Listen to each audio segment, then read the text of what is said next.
Et salut, j'espère que vous allez bien. Donc aujourd'hui on se retrouve pour le même concept que le mois dernier. Je vais vous présenter les sorties littéraires pour le mois d'octobre.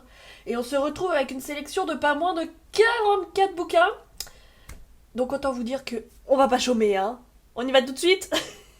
Alors pour commencer, donc le 1er octobre, j'ai sélectionné qu'une seule sortie. Bon, il y en a une multitude, mais j'ai fait en fonction de mes goûts et de ce que je sais que vous appréciez. Donc, La gouvernante de Thanatos, le tome 1 écrit par Chloé Kimmig. En ce moment, je suis un peu en phase Dieu, tout ça, du coup. Why not, en fait? On passe au 3 octobre. Alors, c'est un roman... Je sais pas trop quoi en penser. La couverture m'a tiré, mais... Why not? Ça s'appelle Ce que révèlent les roses par Roman Clécy. Alors, on passe au 4 octobre de suite, là. Et il y en a une multitude. Donc, on arrive au mois d'octobre, on se rapproche du mois de décembre, il y a plein de romans, vous allez voir, hein, dans la section, il y a plein de romances de Noël qui font leur apparition miraculeusement. Donc, Le mec du chalet par Émilie Jurius. Ensuite, c'est une saga que je ne suis pas, mais je sais qu'il y a une série Amazon qui est sortie, donc La roue du temps, tome 23-24. Ça fait beaucoup de tomes là pour la commencer. Ah, celui-là. Un pacte avec le roi elfe. Il était déjà dans ma wishlist en broché. Mais ils le sortent en relié, en version toc-toc, et il est trop beau, regardez ce bijou. Alors, tome 4 de Rebelle University. Je sais qu'il y en a pas mal qui le lisent. Le bébé plus que parfait d'une accro à Noël. Que dire de plus? Ensuite, Noël, lutin glacé et voisin rôti. Là, j'ai adoré le titre du livre. Comment survivre avec son ex. Ensuite, on a le tome 6 du Loup millénaire. Là, ils sont en train de tous les sortir en ce moment. Ensuite, on a le tome 2 du Pont des Tempêtes que j'ai dans une bibliothèque mais que j'ai pas encore lu. Donc, le titre, c'est La Reine Traîtresse. Ensuite, en version poche, on a Kings of Scare, le tome 2. Pour les amateurs de poche, je sais pas. La suite de la BD L'Or Olympus, donc le tome 5. Je suis un peu moins fan de la couverture par rapport au précédent. On est moins dans les tons rose-bleu. Dites-moi ce que vous en pensez. Ah oui, celui-là, j'étais trop hypée quand je l'ai vu arriver.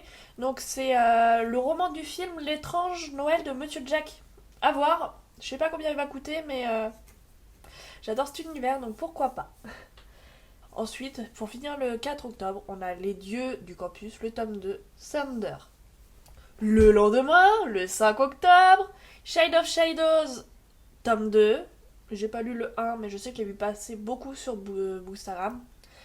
Ensuite, je sais qu'il y en a beaucoup qui lisent du Ken Follett, donc on a les armes de lumière. Je sais pas si c'est un nouveau ou s'il est fait en poche, j'en sais rien du tout, mais j'ai vu Ken Follett, je me suis dit, faut le mettre, on sait jamais. Et pareil avec Harlan Coben, donc Sur tes traces. Ensuite, celui-là, je l'ai vu beaucoup passer, beaucoup d'annonces sur Instagram. Donc, une couronne de lierre et de verre. En vrai, je suis hypée par celui-là. À voir ce que ça va donner. Le 6 octobre, donc les Anguilles d'Or. Donc, c'est du même. Bon, on les voit pas, ils sont derrière le bouquet de fleurs. Mais que Blackwater. La couverture est toujours dans la même ligne éditoriale. Le 9, Grimoire des Sabbats, tome 2, Yule. Je ne connaissais pas, mais rien que la couverture, j'ai fait oh, ça peut être pas mal. Alors là, c'est mon dada. Le 10 octobre, on a Harry Potter, le guide ultime. Je pense qu'il va finir dans mes étagères là-bas, là. Je tiens à m'excuser parce que je suis enrhumée. Donc le nez coule, la gorge est prise. Je suppose que ça s'entend, donc je m'en excuse. Donc le 11 octobre, on a Glow, le tome 4 en poche. Je sais plus. Ou s'il est déjà sorti. Ah, je sais plus. Bref, il y en a beaucoup qui le lisent. Voilà. Ensuite, Rendez-vous sous les étoiles. Voilà quoi. On passe au 12 octobre où il y a quand même pas mal de bouquins aussi. Donc on a Space Six Family, un manga, donc le tome 11. The Mortal Instrument, les dernières heures, le tome 3. Je sais que là je vais en faire couiner plus d'une. Ensuite, en raccord avec ces deux petits bébés, Harry Potter 3 en édition de chez Minalima. Puis La magie de Minalima en version française. Moi je l'ai en anglais. Il est où? Ah, on le voit pas, mais il est derrière la mandragore là-haut. Un que j'attends, mais je suis mitigée parce que j'ai lu le 1, donc c'est le tome 2 du Royaume des damnés, donc le Royaume maudit. J'ai bien aimé le premier, mais il y avait des problèmes dans la traduction, je pense.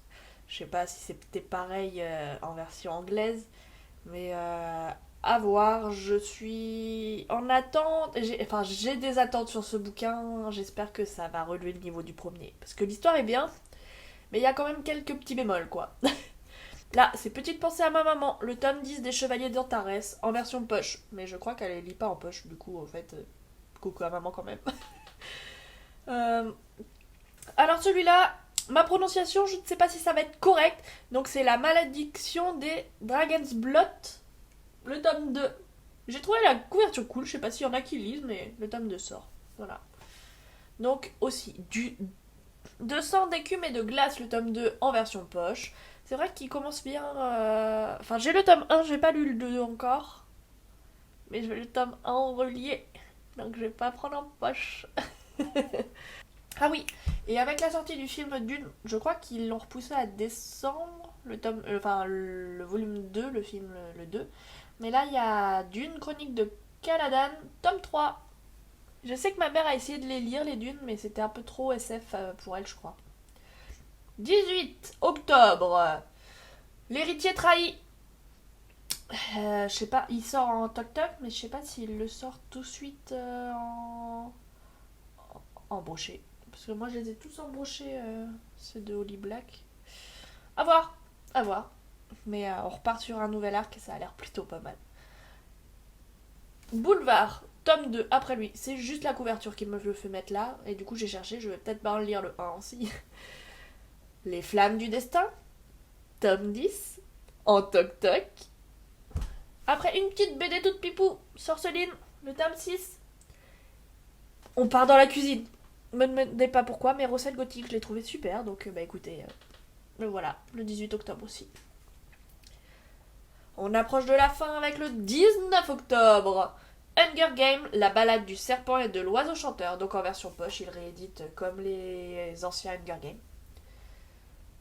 Ensuite, la malédiction des os d'argent. Je sais qu'il était passé dans la Féerie Loot, je crois. Et là, bah du coup, en français. Donc je pense que lui aussi il va rejoindre la bibliothèque. Ensuite, là, on part sur 2 webtoons qui sont publiés. Donc il y en a un, on en est rendu au tome 3. Ah, salut Mimi. Il y a le petit chat là. Ouais. C'est mignonne. Donc le tome 3 de Let's Play, pour ceux qui connaissent. Celui-là, je suis trop contente parce que je le lis sur Webtoon et c'est mon vœu le plus sincère. Et l'autrice est vraiment trop mignonne. Donc franchement, allez l'acheter ou au moins allez le lire sur Webtoon, c'est trop cool. Et enfin, le 31 octobre, juste parce que c'est un de mes méchants préférés. Il était une fois un méchant, le tome 2, avec Hook, Capitaine Crochet. J'ai réussi à l'attraper pour qu'elle vous dise bonjour. Bonjour, oh petit poutou, moi aussi je t'aime. Regarde là, là, là. Non, tu veux pas les regarder? Tu veux pas les regarder? Ouais, moi aussi je t'aime. Elle est mignonne. Bon, allez. Ben, je vais vous dire au revoir avec elle, écoutez. Pour une fois qu'elle nous fait l'honneur de venir nous voir. Madame la sociable. Ouais. Bah écoutez, sur ce, je vous dis à dimanche prochain. Et je vous souhaite une très bonne semaine. Salut. Tu dis au revoir, Mion? Tu dis au revoir? Oh, t'es belle. Allez, bisous.